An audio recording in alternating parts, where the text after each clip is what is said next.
There is a specific kind of film that doesn't conquer a generation in theaters.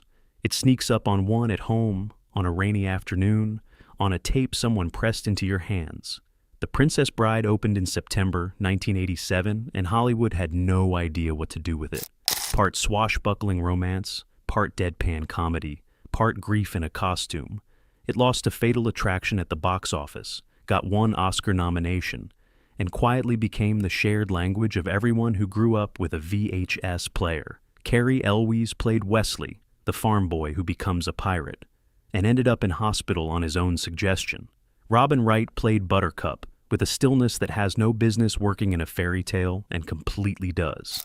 Mandy Patinkin played Inigo Montoya with 20 years of rehearsed fury and something else underneath it that nobody on set understood until decades later. And André the Giant played Fezzik, who weighed 540 pounds and was, by every account, the gentlest person on the production.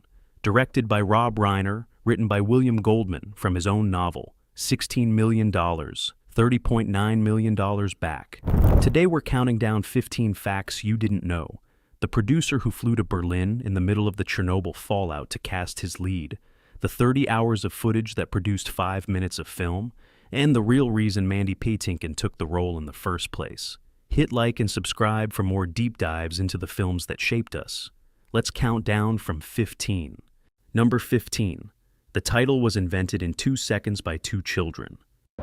In the early 1970s, William Goldman is heading to California. His daughters are young, 4 and 7. He wants to do something for them before he leaves. He tells them he will write them a story and asks what it should be about. One daughter says, princesses. The other says, brides. Right there. 2 words from 2 little girls, and one of the most beloved titles in American fiction is settled. Here's the thing about what comes next. Goldman gets back to New York and tries to write the book, and gets stuck.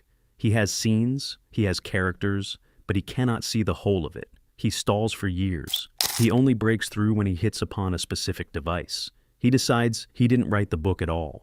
A fictional author named S. Morgenstern wrote it first. Goldman is merely the abridger, cutting the boring parts and giving you only the good stuff. That fictional structure, the meta-joke, the invented author, the good parts version, unlocks the entire novel. Without it, there is no Princess Bride, and here's the wild part.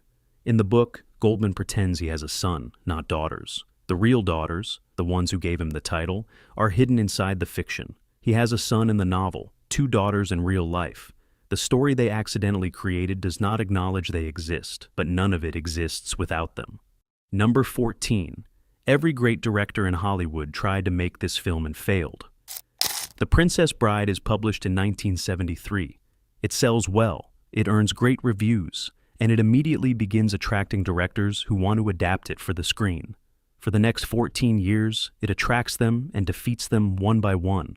Robert Redford tries. He cannot get the financing. Norman Jewison tries.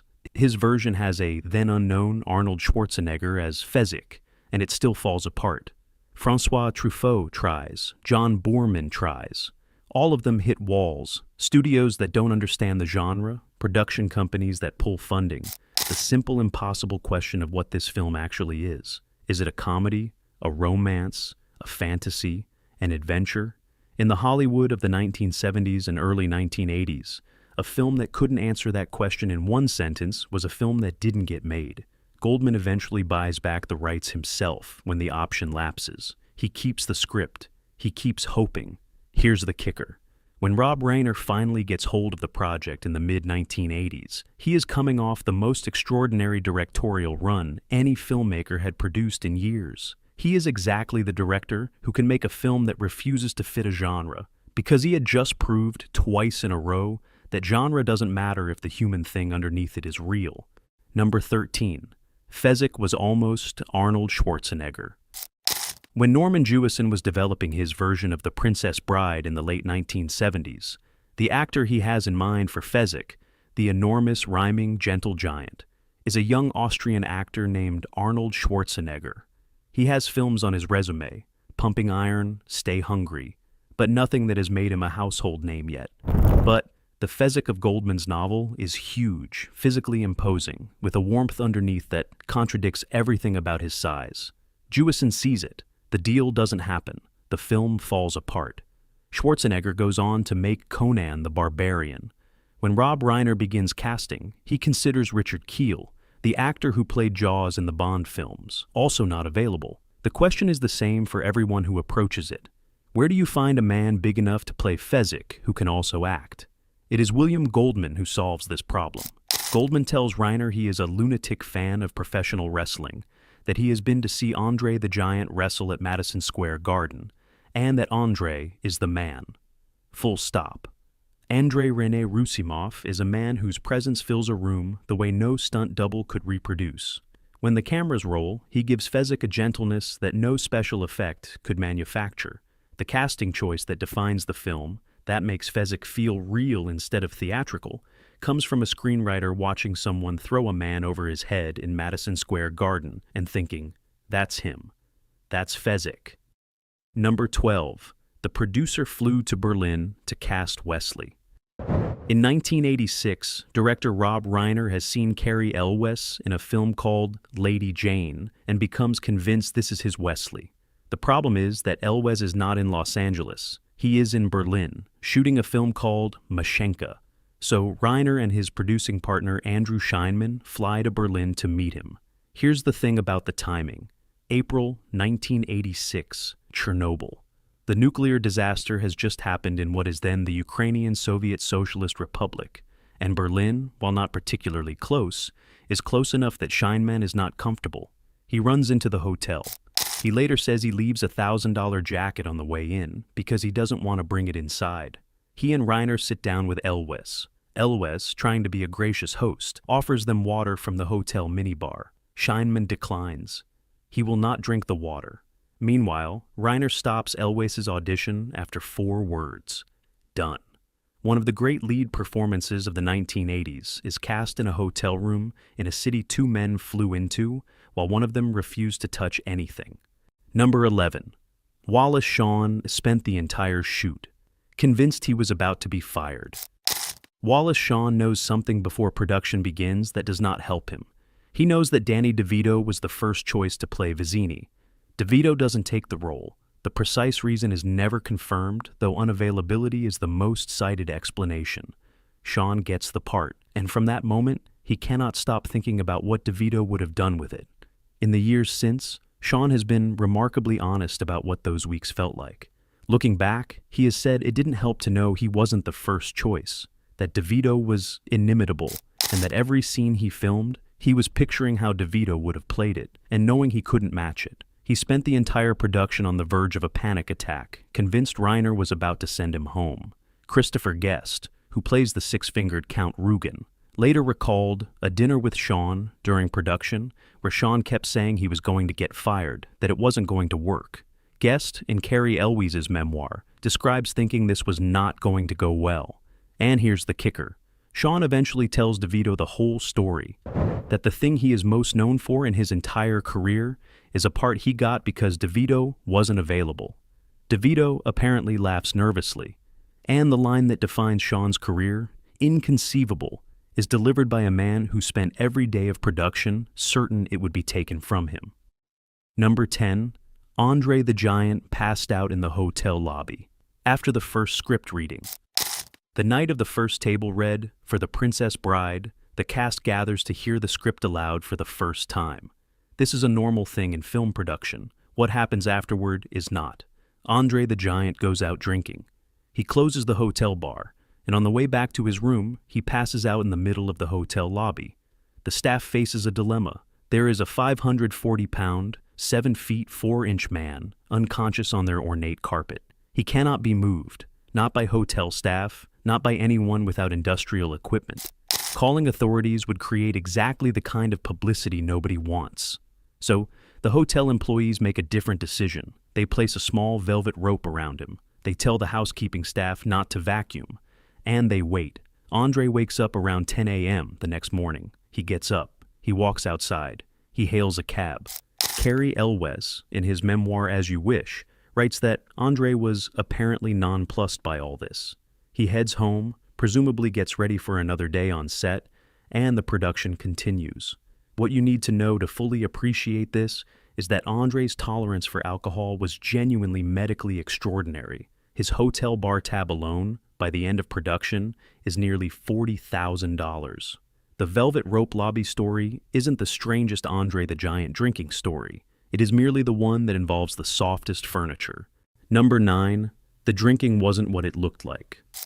André René Roussimoff is in serious pain for almost every minute he is on screen. The gentleness you see, the way he carries Buttercup, the way he rhymes with Inigo, is happening while his body is doing something he cannot stop.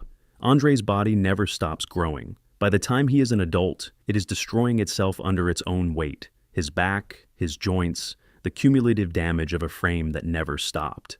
His doctors cannot tell him how much medication to take, because no reference data exists for a body like his. The drinking is not indulgence, it is medication, the only thing that reliably manages what he is carrying. It barely touches him. Elwes recalls André's favorite drink, a 40-ounce pitcher he calls the American, several a day. He never slurs, never stumbles. "I've never tasted airplane fuel," Elwes says, "but I imagine it's close."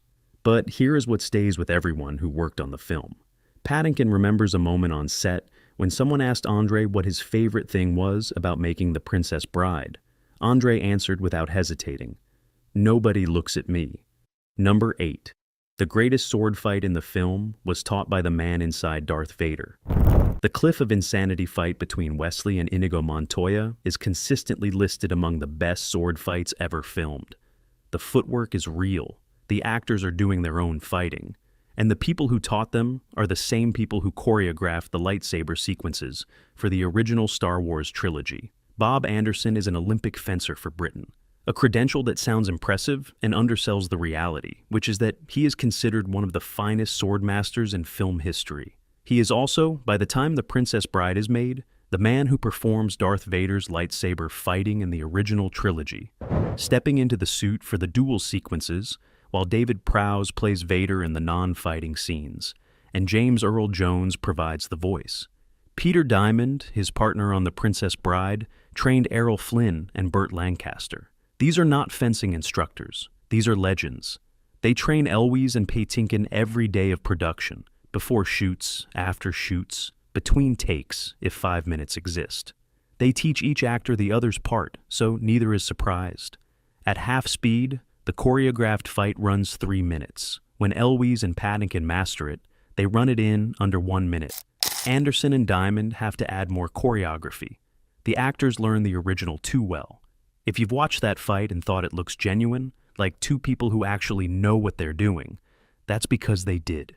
They trained for months under men who had already choreographed some of the most iconic action sequences in film history, and it still almost wasn't enough time. Number 7. Billy Crystal improvised for 30 hours and they used 5 minutes. Miracle Max appears in The Princess Bride for less than 5 minutes. He is almost entirely made up on the spot. Rob Reiner tells Crystal to forget the scripted lines. Just go for it. He means it as an invitation to loosen up. What he doesn't anticipate is that Billy Crystal will improvise for 3 straight days, 10 hours a day, never saying the same thing twice. The problem is that nobody can stop laughing long enough to get a usable take. Reiner himself has to be removed from the set. He is laughing so hard, he nearly becomes sick. Mandy Patinkin, who is off camera during the Miracle Max scenes, does not get injured once during months of sword fighting.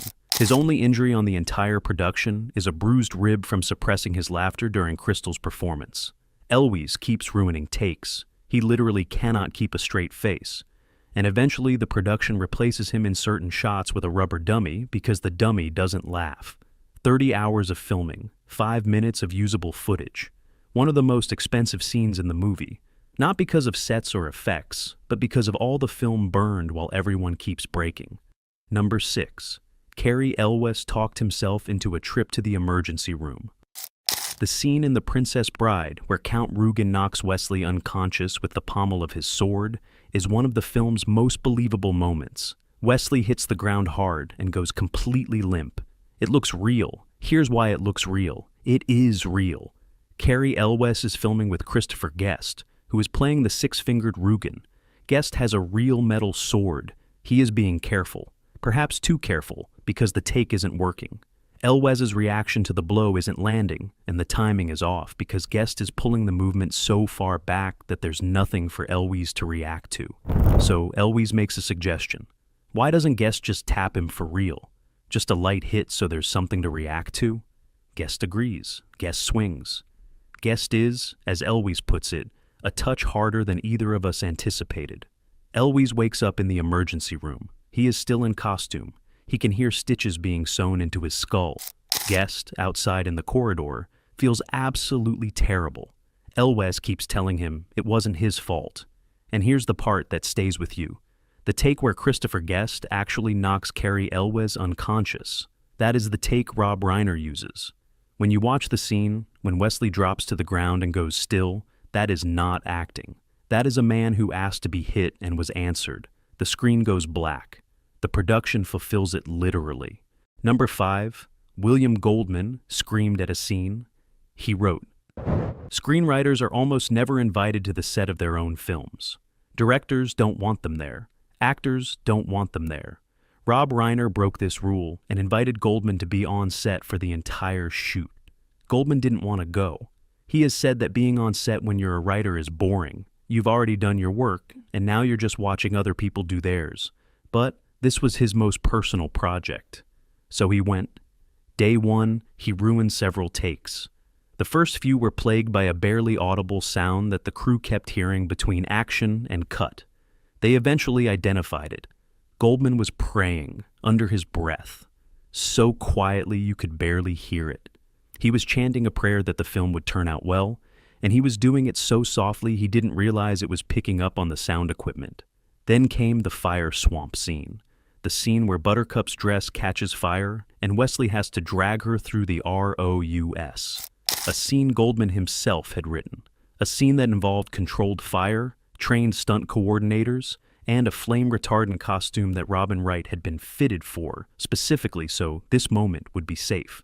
The fire ignites on cue. Robin Wright's costume does exactly what Goldman scripted, and Goldman, watching from the set, screamed, "Oh my God, her dress is on fire!" He had written the dress catching fire. He had written it into the screenplay. He watched it happen and still couldn't believe it. Number 4. The entire score was negotiated with a prop. Rob Reiner needed a composer for The Princess Bride. A friend pointed him toward Mark Knopfler, lead guitarist and singer of Dire Straits, and the man behind the score of Local Hero. Reiner had heard Local Hero. He thought Knopfler understood exactly the kind of tone he was going for. Wry, warm, fairy tale without being saccharine. He reached out. Knopfler said yes, one condition. Knopfler was a devoted Spinal Tap fan. His condition: somewhere in The Princess Bride, Reiner had to hide the prop hat he'd worn as fictional documentary director Marty DeBerge, the black naval cap reading USS Ural C OV-4B. Put the hat in the film, and Knopfler would write the score. Reiner had lost the original hat. Gone.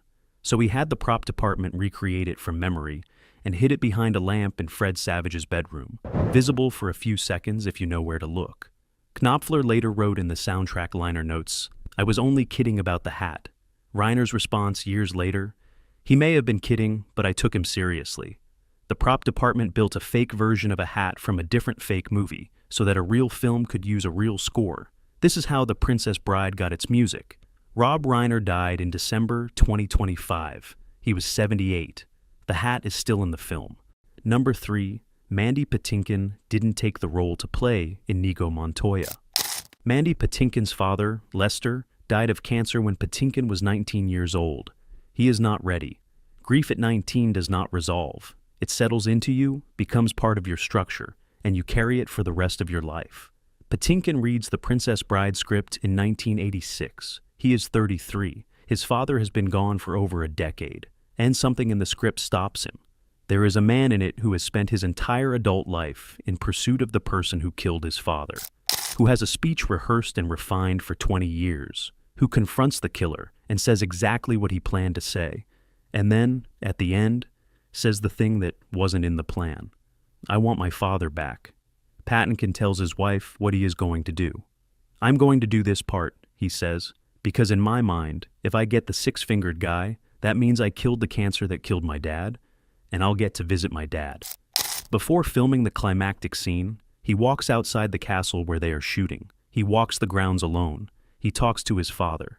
He tells him he is going to get this guy. He promises. Then he goes inside. He films the scene. He kills the six-fingered man.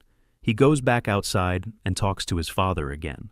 He has said since that of everything he has done on stage and screen, the performance he is most proud of is Inigo Montoya because of what it let him do outside the frame. Number 2. I want my father back is not a line from a script. The scene plays like this. Inigo finds Rugen. He fights him. He is losing, cut badly, barely standing. And then something shifts, some version of fury or 20 years of determination clicking into place. He keeps going. He walks toward Rugen repeating the line, over and over, walking forward. Rugen, desperate, offers anything. Gold, power, his life. Whatever Inigo wants. Inigo lowers his sword and looks at him. Rugen offers anything. Gold, power, his life. And Inigo says the line that wasn't in the plan, then he kills him. When Patinkin films that moment, he is not thinking about Inigo Montoya. He has confirmed this directly, more than once. He is thinking of Lester Patinkin. He is thinking of being 19 years old and losing the man he is not ready to lose. Patinkin says that when he finally delivers that line, he is overwhelmed. He goes back outside afterward and talks to his father again. Number 1, the man who wrote it could never write what came after it. William Goldman tells people in interviews that The Princess Bride is his favorite thing he has ever written. 2 Oscars, 50 years of Hollywood, Butch Cassidy, All the President's Men, Marathon Man, Misery. He looks at all of it and says, The Princess Bride, that one. So, at some point, he tries to go back. He starts a sequel, working title, Buttercup's Baby. He writes 3 chapters. The story involves Wesley and Buttercup's daughter, kidnapped by a villain with no skin on his face. Goldman works on it across multiple years. He includes the first chapter in later editions of the novel as a kind of promise. He cannot finish it. He says, It's not working. I don't want to go there. The most decorated screenwriter of his generation, the man who cracks some of the most difficult adaptations in Hollywood history, tries to write what comes after the film he loved most, and tells you he can't. Not that he won't, that he can't. When Sony Pictures briefly floated the idea of a remake in 2019, the cast responded within days.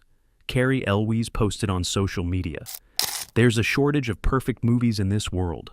Robin Wright gathered the cast on a Zoom call. Their collective message, Don't ruin it. Please don't ruin it. Reiner said publicly he would never touch the project without Goldman's blessing. Goldman had already given his answer by putting down the pen. The film that nobody wanted to make, that one studio agreed to finance on a ski holiday, that earned $30 million and 1 Oscar nomination and then vanished from theaters, turned out to be the one thing its creator couldn't improve on, couldn't continue, and couldn't let anyone else touch. The ending of The Princess Bride is the ending because the man who wrote it decided that anything after it would cost him something he wasn't willing to lose. And there you have it, 15 weird facts about The Princess Bride. Which one hit you the hardest? Let us know in the comments below, and hit that subscribe button so you don't miss the next one. Until next time.